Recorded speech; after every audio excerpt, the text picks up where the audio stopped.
we're very excited. We've been working on this for, God, it's been at least a year and a half, probably 2 years. And so to get to this place is always really exciting for us because we can actually get going, and within 10, 12 months we'll be standing here, and there's going to be 53 townhome units for families, and they're going to be phenomenal homes for low-income families here in Bend. So I wanted to talk a little bit about all of the partners that are involved in this. Our financial partners include National Equity Fund, and they're our equity partner who are buying the tax credits, and they are they're really financial critically to the project, and so it's really great to have them involved.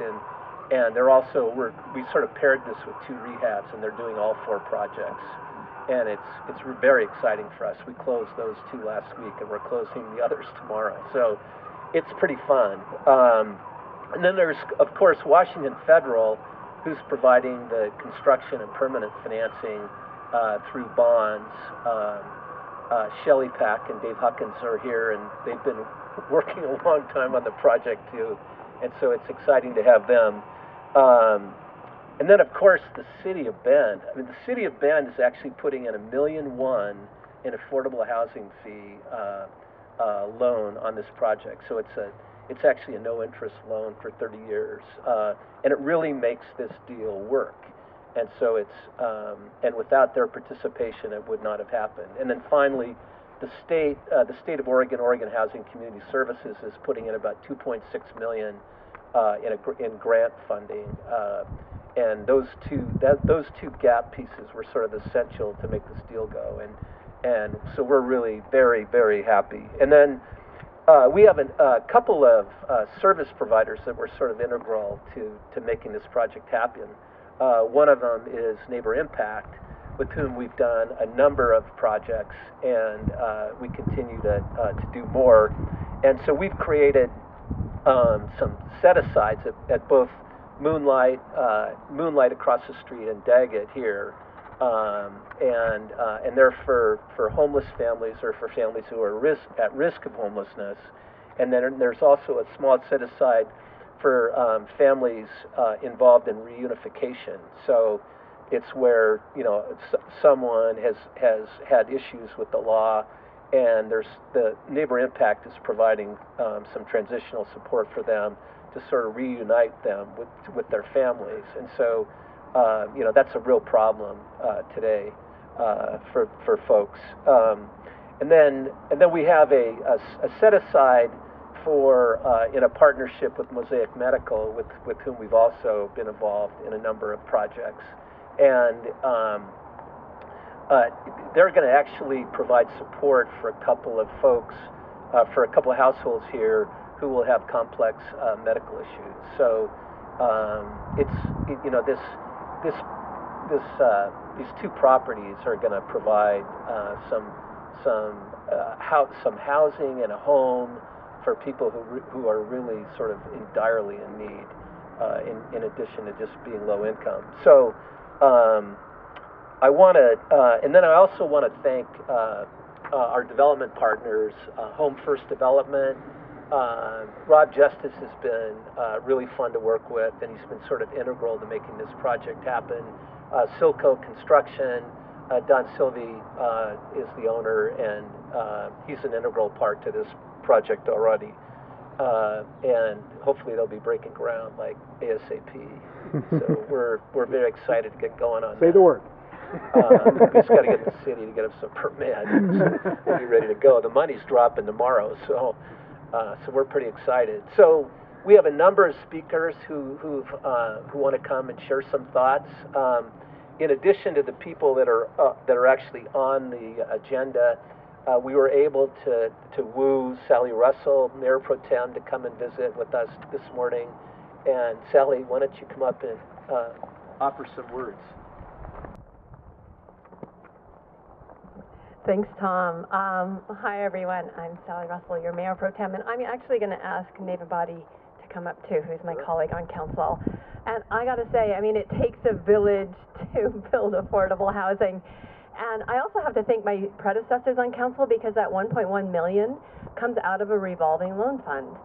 And so this is a fund we've had for a long time, and we keep cycling it through as projects get completed, and we can move it on again. So, and we have a affordable housing fee that's a very small fee, but we keep building this loan fund, and we can do a lot with it. And I just want to take a moment and talk about some of the things that council has done recently. We've identified a lot of surplus properties, and we continue to do that. And we also, I want you to know that we also have an expedited review and permitting process for affordable housing projects. So we look forward to get this out of the ground and people into them as quickly as we possibly can, as on the city side of things. And I'm thrilled that the money's dropping tomorrow. That's so good. But I'm just going to say a couple more things. I mean, we have low-income rental housing property exemptions through the city. We've done many things for affordable housing the last couple of years, especially at the city and through city council. One of the more critical things that is really important, I think, in really making this financially feasible is the SDC exemptions that we approved. And so here we are, we're celebrating. I want to turn this over to Nathan for just a second, but I can't tell you what a great moment this is for Ben. And we have a lot of these projects queued up, and so we're going to be celebrating a lot if everything goes the way it looks. So here we go. Thanks, Sally. Thanks, y'all, for coming. It's no secret to anybody that we've got a housing crisis in town, and this is the sort of thing that solves it. Luckily, we're rising to the occasion. We're doing the things that we can do. We're doing things that we have planned for years, and also new things at the city level that we haven't done before. This project, the land that we're standing on, was actually given by the city of Bend for this project. The 1.1 million in contribution from our affordable housing fund is the largest that we've such funding that we've made to date. I look forward to more of that in the future. I hope in the coming years there will be so many groundbreakings that there aren't enough counselors and staff to show up to them all. We need to take this kind of thing and march it out all over the town and the region and do more and more and more until we've addressed this problem, because it's frankly large enough that it is one of the greatest risks that we have, I think, to our town right now, is the affordability crisis with housing. And there's not enough that we can do, but certainly we are doing more and more and more, and we will get there eventually. I don't like to think of this so much as groundbreaking, but we're hallowing this ground. This is the kind of thing that the city and our partners with Housing Works and the builders in the area, this is the sort of thing that we can do and we must do to keep our town livable and affordable for everyone who wants to stay here and for those who are coming here. I always tell people when they're curious about the affordable projects that we build in town here, these are our nurses, our firefighters, our policemen. These are the folks that are in our service industry. These are us. This is our town. The more of this that we can do, the better, and I congratulate everybody here for all the hard work that they're putting in. Thanks for having us, and please let us keep working on this. Thanks. Thanks, Nathan, Sally. And yes, this is ground that was surplus that we bought, we're buying on a bargain basis. We actually closed it yesterday. And we did get an SDC deferral, and all of those things make this deal happen. Our next speaker is Scott Cooper. He's the executive director at Neighbor Impact, and they're a key partner in what we do. Thanks, Tom. Tom mentioned that Neighbor Impact is getting a set-aside out of these two properties to support, among other things, our family reunification through housing program. This is a new program that we had started about 2 years ago with the Department of Human Services related to helping families who, but for housing, would be able to get their kids back and reunify their families and remove their kids from foster care. And since that time, we've been able to run a little more than 70 families through that program. The average cost of a child in foster care in the state of Oregon is $26,000 a year to care for that kid. And when we're able to put them back with a family, we eliminate that cost. The savings to the state of Oregon since we started that program is a little over $1.2 million so far, and it climbs every year that the kids stay out of foster care. So it's an amazing partnership that we're able to do here thanks to the partnership between Neighbor Impact, the Community Action Agency, Housing Works, the Housing Authority, and the Department of Human Services. And it's one example of many partnerships that we do with our friends. We took a project property that we sold a few years ago, Healing Heights, and some of you may know it here in Bend, and instead of reinvesting the proceeds from that into our general fund, we set it aside as a revolving loan fund, which Tom's able to tap into as he needs it in order to do pre-development costs and acquisition costs in order to accelerate the pipeline for construction. And that keeps things moving. We take the proceeds from the interest that's paid on that fund and use it to fill the gap in funding our housing stabilization program, another unique and innovative program that helps us be able to get more units on the ground faster. We think about housing as being the end of the process, but housing for many families is just the beginning of the process, and they go on to become contributing members of our community, folks that are able to get their feet under them, get jobs, get their kids back, get enrolled. It's amazing how far we can go with this. I took our models about a year ago to the National Community Action Partnership in Washington, D.C., and I was explaining to the group of about 1,000 community action agencies that were gathered there how things work in Central Oregon. And the response I got from the audience surprised me. They all said, there's two problems with your model. Housing authorities and community action agencies can't work together, and community action agencies and housing authorities can't work with departments of human services. It's like cats and dogs, and it won't happen. And I was really pleased to say, I'm sorry about your communities, but in Central Oregon, we make it happen. Housing works here.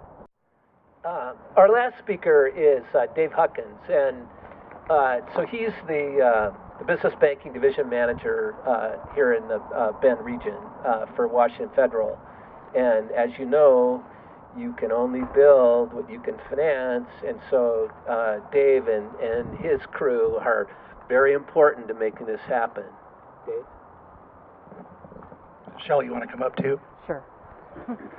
Shelley Pack is really the one that was behind the desk pushing all the numbers and trying to make this work for the project. But for Washington Federal, it's really just a simple decision to participate in the project.